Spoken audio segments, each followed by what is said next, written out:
வணக்கம். இன்றைய பார்வை உங்களை வரவேற்றுக் கொள்கிறது. ஆஸ்திரேலியாவின் சிட்னி நகர பொண்டி கடற்கரையில் கடந்த ஞாயிறன்று நடத்தப்பட்ட தாக்குதல்களை அடுத்து இலங்கையிலும் யூத உல்லாச பயணிகள் அதிகம் நடமாடும் பகுதிகளுக்கு பாதுகாப்பு அதிகரிக்கப்பட்ட நிலையில் கொழும்பு உட்பட மேல் மாகாணத்துக்கு தற்போது 2500 காவல்துறையினரை மேலதிகமாக களமிறக்க அரசாங்கம் முடிவு செய்துள்ளது. மத தலங்கள் மற்றும் உல்லாச பயணிகள் அதிகம் கூடும் இடங்களில் சிறப்பு பாதுகாப்பு கவனத்தை செலுத்துமாறு ஸ்ரீலங்கா காவல்துறையின் உயர் அதிகாரிகள் கொழும்பு நகர் மற்றும் புறநகர பகுதிகளுக்கான விசேட உத்தரவுகளை பிறப்பித்துள்ளனர். சந்தேகத்துக்கிடமான வாகனங்கள், தனிநபர்கள் அல்லது உடைமைகள் குறித்து காவல்துறையினருக்கு உடனடியாக தகவல்களை வழங்குமாறு பொதுமக்களுக்கும் அவசரமான அறிவுறுத்தல்கள் விடுக்கப்பட்டுள்ள நிலையில் மேல் மாகாணத்தில் மேலும் 2500 காவல்துறை அதிகாரிகள் களமிறக்கப்படுகின்றனர். இதற்கிடையே தித்வா பேரவலத்தால் அண்மைய நாட்களில் இலங்கையை மையப்படுத்திய பாதாள கிங்பின்கள் மற்றும் பாதாள குயின்கள் குறித்த செய்திகள் சற்று கிரகணப்படுத்தப்பட்டாலும் உள்ளே இருக்கும் கெஹல் பத்ர பத்மே என்ற பாதாள கிங்பின் கக்கிய விடயங்களால் இலங்கையில் ஆயுதங்கள் மற்றும் வெடிபொருட்கள் மீட்கப்பட்டு வருகின்றன. இன்னமும் மாட்டுப்படாமல் வெளிநாட்டில் இருந்து இலங்கையில் மாபியா வலையமைப்பை இயக்கும் ஒரு முக்கிய மாபியா முகத்தால் மறைத்து வைக்கப்பட்டிருந்ததாக கூறப்படும் இந்த ஆயுதங்கள் மற்றும் வெடிபொருட்கள் கொழும்பு நீர்கொழும்பு பிரதான வீதியில் உள்ள ஒரு கட்டிடத்தில் இருந்து ஸ்ரீலங்காவின் அதிரடிப்படையினரால் மீட்கப்பட்டுள்ளனர். இதனை அடுத்து ஸ்ரீலங்கா சிஐடியினர் மேலும் உஷாரடைந்து சில முன்னெச்சரிக்கைகளை விடுக்க தலைப்படுகின்றனர். இவ்வாறான பாதுகாப்பு முன்னெச்சரிக்கைகளுக்கு மத்தியில் தித்வா பேரவழித்தால் ஏற்பட்ட சேதங்கள் தொடர்ந்தும் வெளிவர தலைப்படுகின்றன. அந்த வகையில் இலங்கையில் உள்ள வீதிகள், மின்சார வலையமைப்புகள், தேசிய நீர் மற்றும் வடிகால் அமைப்புகளுக்கு ஏற்பட்டுள்ள சேத விவரங்கள் இமாலயமாக வருகின்றன.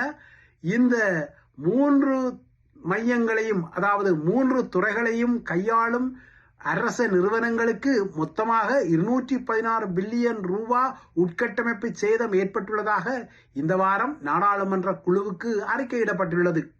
இதனால் 2026ஆம் ஆண்டு நிச்சயமாகவே இலங்கைக்கு நெருக்கடியான ஒரு காலத்தை தோற்றுவிக்கப் போவது இப்போதே தெரிகிறது.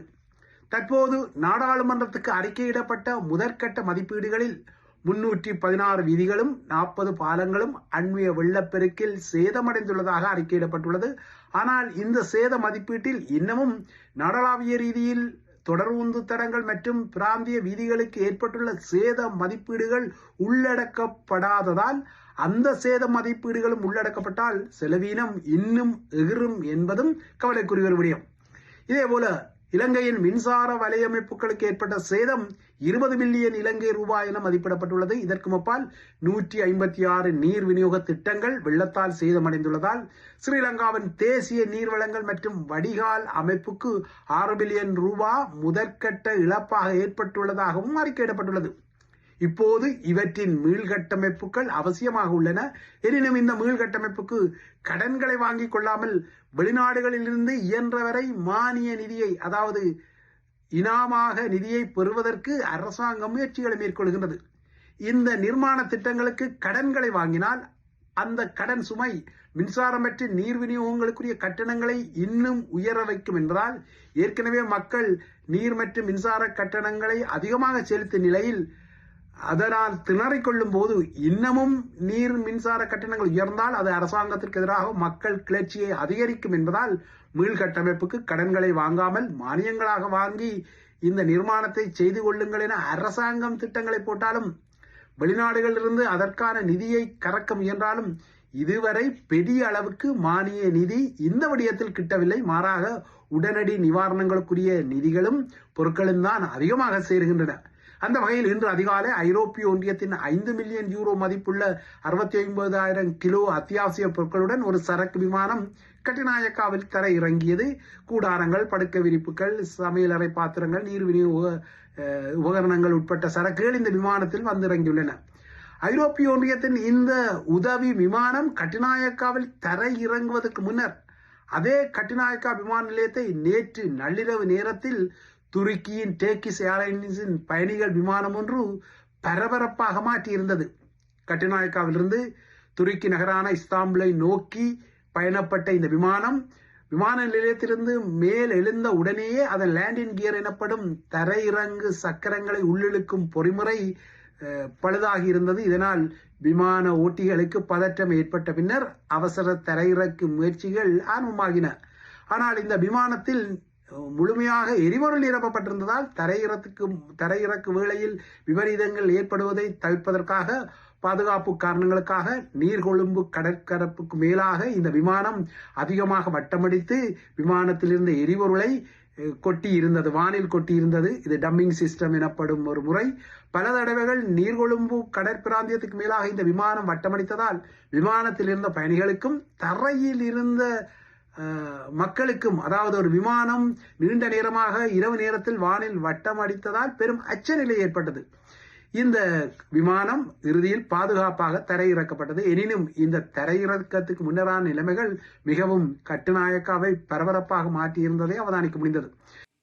இவ்வாறான உள்ளூர் பரபரப்புகளுக்கு மத்தியில் வெளியரங்கில் தென் அமெரிக்க பிராந்தியத்தின் வரலாற்றில் இதுவரை இல்லாத அளவுக்கு அமெரிக்கா தனது மிகப்பெரிய கடல் பூரணியை விரவியிருக்கும் பின்னணியில் டொனால்ட் ட்ரம்பின் முற்றுகை அறிவிப்பு வந்துள்ளதால் வேறு வகையான பூகோள பதற்றங்களும் இலங்கையை சூழ தலைப்படுகின்றன. ஈரானை விட அதிகமாக எண்ணெய் உற்பத்தி செய்யும் நாடாக இருப்பது வெனிசுலா. அதே வெனிசுலாவை இப்போது அமெரிக்காவின் ஆர்மடா தற்போது முழுமையாக சூழ்ந்திருப்பதால், அதாவது கடல் பூரணி முழுமையாக சூழ்ந்திருப்பதால், ஒருவேளை வெனிசுலாவை தாக்குவதற்கு ட்ரம்ப் முடிவெடுத்தால், இல்லையென்றால் நேற்று அதிரடியாக அறிவிக்கப்பட்ட வெனிசுலாவுக்குள் இனிமேல் எந்த ஒரு எண்ணெய் தாங்கி கப்பலில் நுழையவும் முடியாது, அங்கிருந்து வெளியேறவும் கூடாது என்ற நிலைப்பாட்டை ட்ரம்ப் இறுக்கமாக தொடர்ந்தால் அது முழுமையான உலகுக்கும் பெரும் நெருக்கடியை தோற்றுவிக்கும் என்பதும், இந்த நெருக்கடியில் இலங்கை தீவு சிக்கிக்கொள்ளும் என்பதும் எதிர்பார்க்கத்தக்க ஒரு விடயம். கடந்த வாரம் வெனிசுலாவின் எண்ணெய் கப்பல் ஒன்றை அமெரிக்க படையினர் அதிரடியாக கைப்பற்றிய பின்னர் வெனிசுலா அரசாங்கத்திற்கு அதிர்ச்சி தரும் விடயங்கள் காத்திருப்பதாக ட்ரம்ப் நேற்று குறிப்பிட்டதுடன் தனது அதிரடியான முற்றுகை அறிவிப்பையும் வெளியிட்டுள்ளார். ட்ரம்பின் இந்த நகர்வுகள் யாவும் 2026ஆம் ஆண்டு பிறக்கப் போகும் இந்த சூழலில் நல்ல அறிகுறிகளாக உலகுக்கு தெரியவில்லை. அமெரிக்காவை பொறுத்தவரை அந்த நாடு கடந்த 2019 முதல் வெனிசுலா எண்ணெய்க்கு தடை விதித்துக் கொண்டாலும் சீனா போன்ற ஏனைய நாடுகள் வெனிசுலா எண்ணெயை குறைந்த விலையில் கொள்வனவு செய்து வருவதால் வெனிசுலாவுக்கு அமெரிக்க நகர்வுகள் இதுவரை பெரும் தாக்கத்தை செலுத்தாத நிலையில் இப்போது ட்ரம்பின் முற்றுகை அறிவிப்பு நிலைமையை மாற்றும் போல தெரிகிறது. வெனிசுலா இலங்கை தீவிலிருந்து பல்லாயிரக்கணக்கான கிலோமீட்டருக்கு அப்பால் இருந்தாலும் உலகின் மிகவும் பரபரப்பான முக்கிய கடல் விநியோக வழிக்கு அருகில் இலங்கை தீவு இருப்பதால் வெனிசுலாவை தொற்றும் இந்த பரபரப்பு ஏதோ ஒரு வகையில் இலங்கையை அண்டிய கடற்பரப்பிலும் நீட்சியடையக்கூடும். டொனால்ட் ட்ரம்பின் 2.0 நிர்வாகம் ஸ்ரீலங்காவுடன் தற்போது சில டீல்களை போட்டு அடுத்த வருட கோடை காலத்தில் அமெரிக்க படையினரை இலங்கை மண்ணில் தாராளமாக உலாவ விடும் வகையிலான புதிய வளமை ஒன்றுக்கு வழிகளை திறக்க முயன்றாலும் அதற்கு அறிகுறியாக அண்மைய இயற்கை பேரவலத்தில் அமெரிக்காவின் 2 சூப்பர் ஹெர்குலிஸ் சரக்கு விமானங்கள் பலாலி, மத்தள, கொழும்பு என அடிக்கடி பறந்து திரிந்தாலும் தென் அமெரிக்க போர்முகத்தால் இலங்கையும் அலைக்கழிக்கப்படக்கூடும். வெனிசுலா மீதான ட்ரம்பின் அதிரடியான முற்றுகை அறிவிப்பை அடுத்து இன்று காலை உலக சந்தையில் எண்ணெய் விலை உயர்ந்துவிட்டது. பூகோள அரசியலில் புதிய பதற்றங்களை உருவாக்கக்கூடிய ட்ரம்பின் இந்த நகர்வானது 2022 பொருளாதார நெருக்கடி, தற்போது தித்வா பேரழிவு நெருக்கடி என அடுத்தடுத்து நெருக்கடிகளை சந்தித்துக் கொள்ளும் இலங்கைக்கும் புதிய சவால்களை உருவாக்க கூடும் என்பது இலங்கையருக்கு பெரும் நல்வாய்ப்பற்ற செய்தியாக இருக்கும் என்பதும் புரிதலுக்குரியது.